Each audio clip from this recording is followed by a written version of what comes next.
বংপ্রিয় প্রিয়াঙ্কা আর আরেকটি নতুন ব্লগে আপনাদের স্বাগত।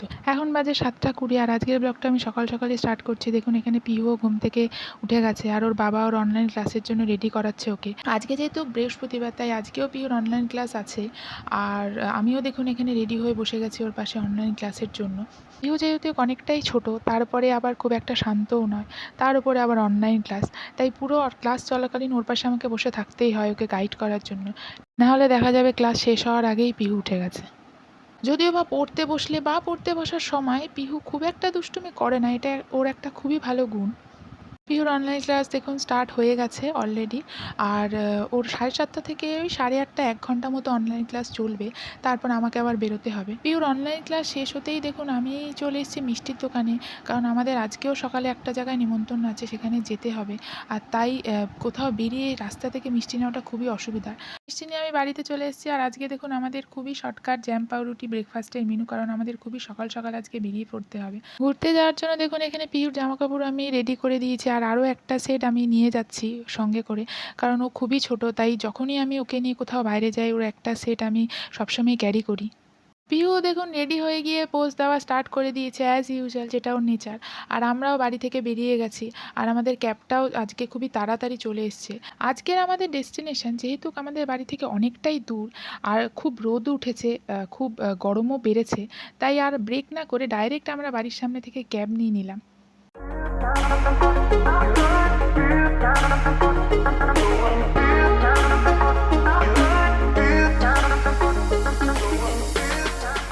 আজকে সকাল সকাল আমরা যে অনুষ্ঠানে নিমন্ত্রণের জন্য বেরিয়ে পড়েছি, সেটা নিমন্ত্রণ তো বটেই, কিন্তু সেটা কোনো বাড়িতে না, সেটা হবে একটি আশ্রমে।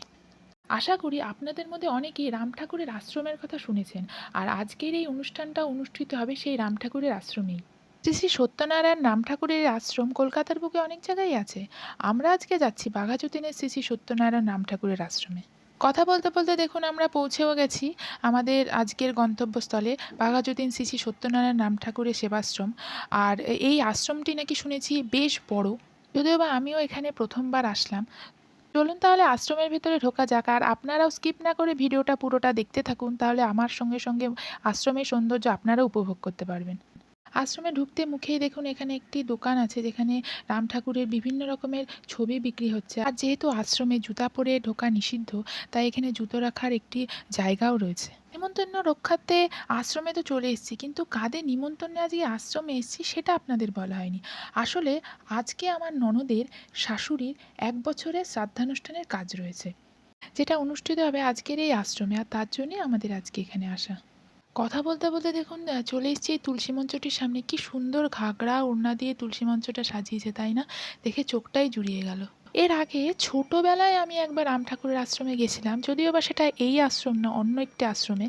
কিন্তু আজকের এই আশ্রমে আসার পর থেকে কেন জানি না, আমি যতই আশ্রমে সব কিছু দেখছি আমার মনটা যেন প্রচণ্ড স্নিগ্ধতায় ভরে উঠছে। কথা বলতে বলতে আমি চলে এসেছি যেখানে আজকের এই শ্রাদ্ধানুষ্ঠানের কাজ আয়োজিত হচ্ছে সেইখানে।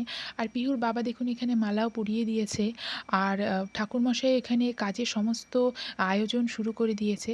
তবে আমার কাজের সমস্ত কিছু দেখে যা মনে হচ্ছে, বোধহয় কাজ বেশ খানিকটা হয়ে গেছে, কারণ আজকে আমাদের আসতে অনেকটাই লেট হয়ে গেছে। আর এখানে আমার ননদ নন্দাই আর তার ভাই বসে আছেন। কিছুক্ষণ বিশ্রামের পর আবারও দেখুন এখানে শ্রাদ্ধানুষ্ঠানের কাজ শুরু হয়ে গেছে।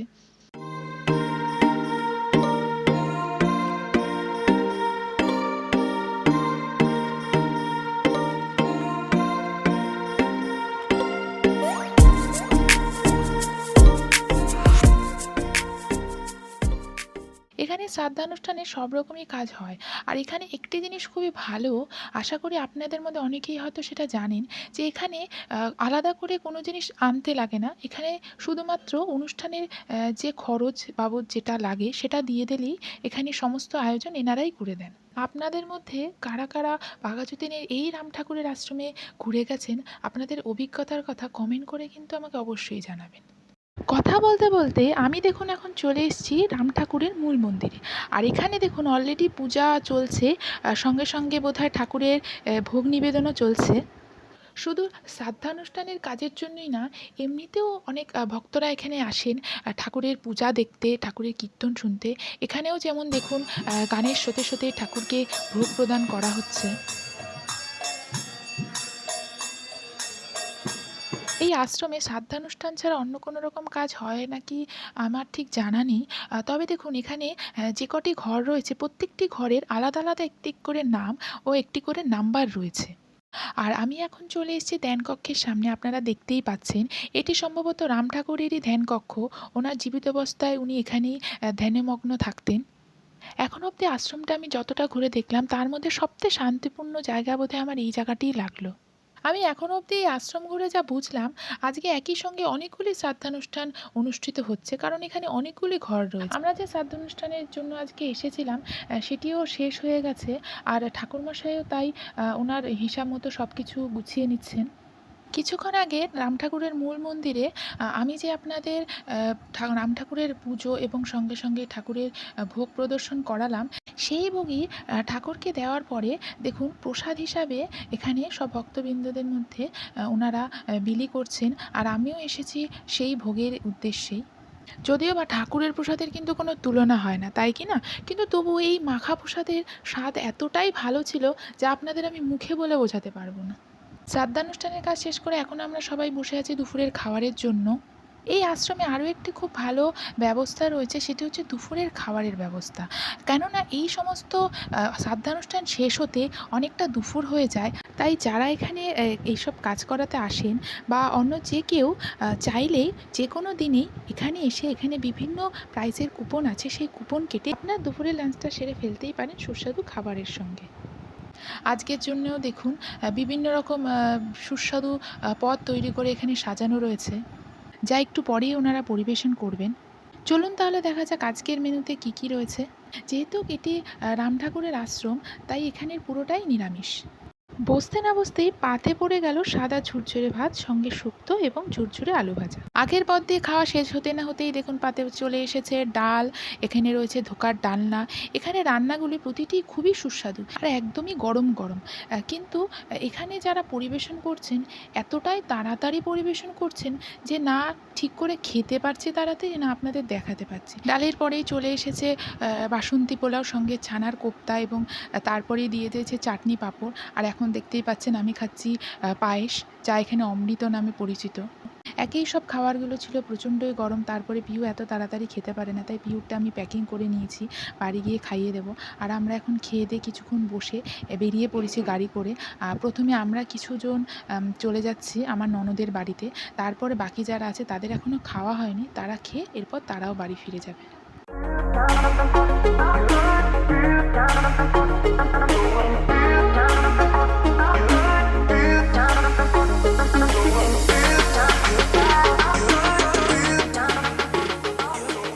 দুপুরের মেনুতে যদি থাকে এত সুস্বাদু খাবার, আর সেই খাবার খেয়ে গাড়ির দোলনি খেতে খেতে ঝিমোতে ঝিমোতে এক প্রকার আমরা চলে আসলাম ননদের বাড়িতে। চলুন তাহলে বাড়িতে গিয়ে পিহুরও লাঞ্চটা পিহুকে কমপ্লিট করিয়ে দিই। আর আজকে বিকেলেও বেশ কিছু অনুষ্ঠান আছে, তাহলে চলুন দেখা হচ্ছে বিকেলে। দুপুরে বেশ কিছুক্ষণ রেস্ট নিয়ে এখন আমি রেডি হয়ে আপনারা দেখতেই পাচ্ছেন চলে এসেছি বিকালে যেখানে অনুষ্ঠান হবে। আর এই অনুষ্ঠান বলতে আজকে যেই মাসিমার শ্রাদ্ধানুষ্ঠানে আমরা এসেছি, ওনার নামেই আজকে এখানে কীর্তন দেওয়া হবে। আর এখন চলছে তারই সব যোগাড়যন্ত্র। বিকালের অনুষ্ঠানের জন্য যা যা আয়োজন করার ছিল, ঠাকুরের সামনে ভোগ সাজানোর থেকে শুরু করে সব কিছুই রেডি করা হয়ে গেছে, আপনারা দেখতেই পাচ্ছেন। আর একটু পরেই আজকের বিকেলের অনুষ্ঠান শুরু হবে।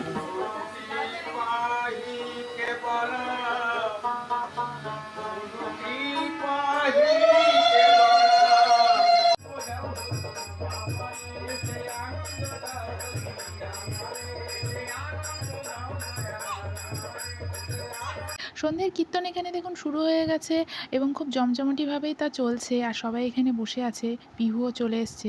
আর চোখ বন্ধ করে পিহু কীর্তন উপভোগ করছে। ও যে কী বুঝছে আমি নিজেও বুঝতে পারছি না, যাই হোক বুঝলেই ভালো। কীর্তন শুনতে শুনতে অনেকটা রাত হয়ে গেল, আর আমরাও এখন বেরিয়ে পড়বো বাড়ির উদ্দেশ্যে। তাই আজকের এই ভিডিওটা আমি এখানেই শেষ করছি। আপনাদের এই ভিডিওটি কেমন লাগলো কমেন্ট করে অবশ্যই বলবেন। ভালো লাগলে একটি লাইক অবশ্যই করে দেবেন। আর আপনারা আমার চ্যানেলে নতুন হলে চ্যানেলটি সাবস্ক্রাইব করে শেয়ার অবশ্যই করে দেবেন। দেখা হবে তাহলে আপনাদের সঙ্গে আবারও একটি নতুন ভিডিওতে। ততদিনের জন্য সবাই ভালো থাকবেন। টাটা।